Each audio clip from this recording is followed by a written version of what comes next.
Greetings, everyone. Hope all of you are having an absolutely fantastic day. We're back again with more Pathfinder, Wrath of the Righteous. And this time I want to go through how to get the Playful Mood achievement, which requires you to defeat the Playful Darkness boss on core difficulty or higher.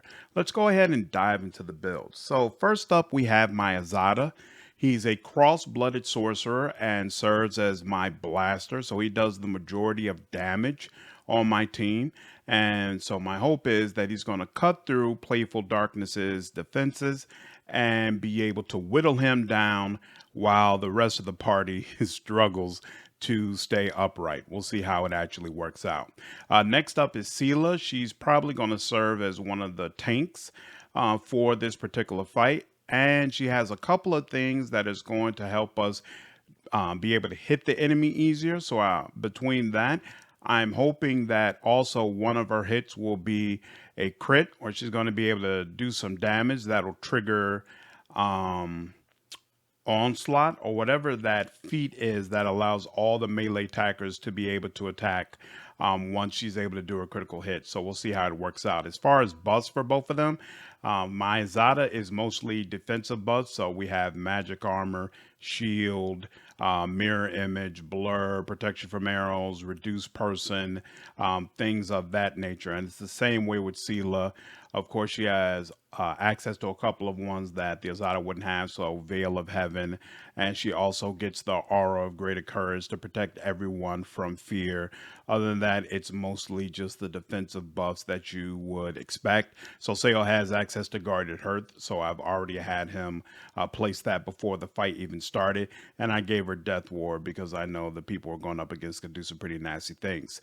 Woljith serves as our damage dealer, doing great sneak attack damage, and he serves as a debuffer because he can put certain statuses on enemies when he's able to hit them with a sneak attack. So his role is to be up front, serve as an off tank, which he can do since he has things like displacement, mirror image, blur, things of that nature that help to keep him upright. And so that is the main role that he serves. Ember is also a blaster. She deals fire damage as opposed to my Azada, who deals in electricity damage. She also serves as a debuffer with her hexes like Evil Eye. And I gave her these goggles of pure sight, which allows her to take a 20 on a dispel magic attempt once per day. So if I'm going up against a really, really annoying boss, and I know that he's going to have a bunch of buffs that I want to dispel, I usually trigger this before the fight even starts. And then I know once I go for that dispel attempt to strip all that stuff off, it should more than likely work. And so she does a great job of immediately making hard to deal with bosses vulnerable to my entire team. Next up is Osale. He serves as the healer for my group. And with Guarded Hearth, he also does a lot to be able to increase our effectiveness in battle. That's really the main role that he serves. He's usually in the back, casting heals or buffs every so often. I don't really use him as an off tank, and he doesn't have any good offensive spells either. So he just hangs around and kind of waits for things to go bad. Arushale is, of course, my archer, my skill monkey. She's got a couple of things that also help to increase the party's ability to actually hit hard to hit bosses. So she'll be very useful in this fight. And hopefully, after a couple of turns, we'll be able to whittle him down enough where she'll be able to do some decent damage. All right, so now we're in the actual fight. You see in the back here is Playful Darkness, the actual boss. And he comes with a bunch of minions. He's got a bunch of different greater shadows. And then somewhere up here is another Death Snatcher who will come down and join the fight as well. In fact, before starting the fight, you probably want to wait until he comes back down here. He kind of paces back and forth. And to ensure you could just get them all in one go, you probably want to wait until he's here, because I do recommend that you take out all of the different minions before you then focus fire on Playful Darkness. If we go ahead and inspect him, you'll see that he's absolutely monstrous with 45 on strength, 40 on Constitution. He's got a 70 on feet for speed. Got a bunch of different buffs that you need to take off of them, like haste, greater invisibility, displacement. That concealment makes them very, very difficult to hit. So you really want to peel all that off of him. And then he's got a bunch of different immunities as well. Poison, death, sleep, slow, prone, paralyzed. None of it is going to do anything to him. He is vulnerable to channel positive energy, damage undead, if you want to hit him that way. But even with Soseo having a very high wisdom score, or in fact, actually it's charisma that governs this. So maybe I should try it with Sela. But when I try to hit him with Soseo for that, it's only like 20 damage usually. But that being said, like I want to start with the minions. So Woljuf is close to 1. Let's go ahead and have him attack. Now, unfortunately, they're resistant to the type of damage that Woljuf is dealing. So he's not going to be able to do all that much, but he's able to hit consistently. And here comes that Death Snatcher that I mentioned. And then a bunch of the shadows are going to attack. Okay, so now we have Ember. Now, Ember's role for me in this fight is debuffing over and over again. We did have the Goggles of Pure Sight, and I used them so I can get a 20 on my next Dispel attempt. And I just want to do everything in my power to take off all of those nasty buffs that he has. So we've already dispelled Barkskin, Owl's Wisdom, and Mind Blank. Unfortunately, I don't think, it won't let her use it twice in a row.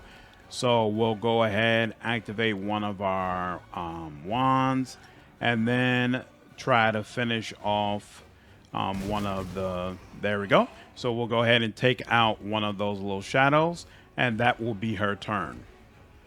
For Ruchelet, we're going to go ahead again, try to focus fire on the minions that are around, because even though these minions have low defenses and can go down easy, they can hit like a Mack truck if you ignore them. So you want to go ahead and just deal with them. So we'll for my Azada, we'll go ahead and maximize my Chain Lightning, and I'll hit the Death Snatcher, and hopefully that'll fork out. Yep. So it'll fork out to a bunch of them, and now the Death Snatcher is all that we have to deal with. And then I'll use a Scorching Ray for him, and it'll hit him and also chain off to Playful Darkness. So it did a little bit of damage to him. All right, that was a productive turn. Avu's got Playful Darkness focused on her, so she'll go ahead and use her Breath Attack. It'll do 7 damage. Every little bit helps. The horse is right in front of the Death Snatcher, and he should be able to hit it. And, yep, he can go ahead and take it out. Excellent. Sela is going to use Mark of Justice to give a charisma bonus to our attacks against Playful Darkness. And then she might as well, in fact, what I'm going to do is see how much damage does it do if we channel damage undead against him. So with our charisma, yeah, she's only doing 11 damage. So it's not a crazy amount, but it does get through its defenses. So now it's Soseo's turn. We could go ahead and use heal on Avu, but frankly, Avu's dead already. Playful Darkness is going to annihilate her. I would rather focus again on trying to debuff it. So we're going to use Dispel Magic again. Try to see if we can get some more of those buffs off. And unfortunately, he's failing. So his modifier is only 14, which means you got to roll at least a 17 in order to be able to break through the DR that Playful Darkness has. So it's very difficult to pull off all those buffs that it has. But to me, you really got to do it because it's extremely difficult to hit it in melee otherwise. And like I said, he completely obliterated Avu in one hit. There was no way Avu was going to be able to survive that.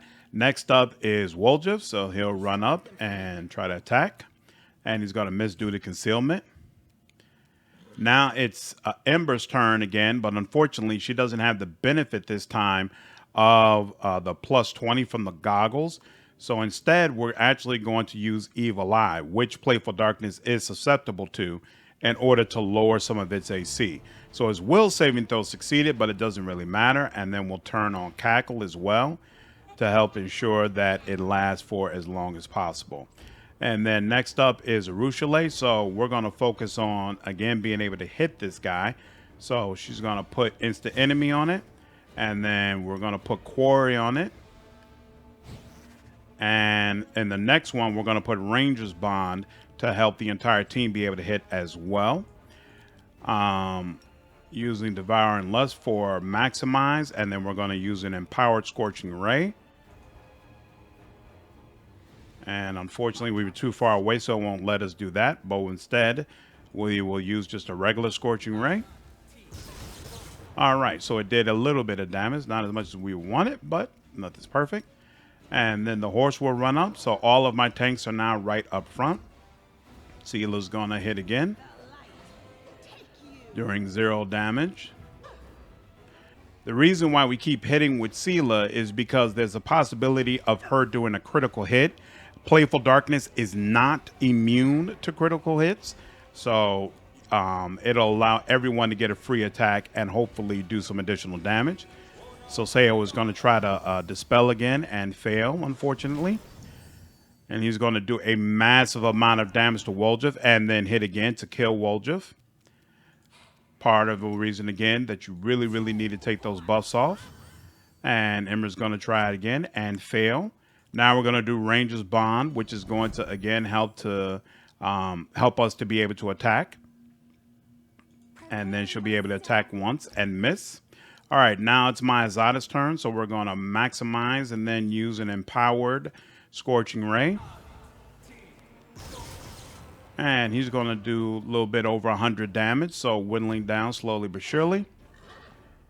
My melee people are missing because he's still concealed and it's very difficult to break through. All right, and then Soseo is going to use his last Dispel Magic, see if he can pull any of those buffs off. He still can't, unfortunately. All right, Shadowfax took a major hit, but still up. All right, now we're going to go ahead and put Protective Luck on Shadowfax because that seems to be the person he's going to hit. And we'll use Cackle to make sure that that lasts a little bit longer. And now Rushale is going to get a full attack against Playful Darkness, and she'll finally be able to hit a little bit. But still could really, really use some of those defenses coming down. Azada's going to be able to hit again. He's going to be able to do some damage, so we're halfway there. Now the horse is going to try again. He's missing every time. Seela's going to try again. Missing every time. So Sail, we're going to go ahead and heal the horse. Make sure it stays upright and continues to be what the Playful Darkness focuses on. And it was all for naught. Even with Protective Luck, even at full health, Playful Darkness absolutely obliterates it. Okay. So we're now going to put Protective Luck on Seela, because that's almost certainly who we'll focus on next. And we'll do Cackle on her to try to help her hopefully stay up. Rushale again.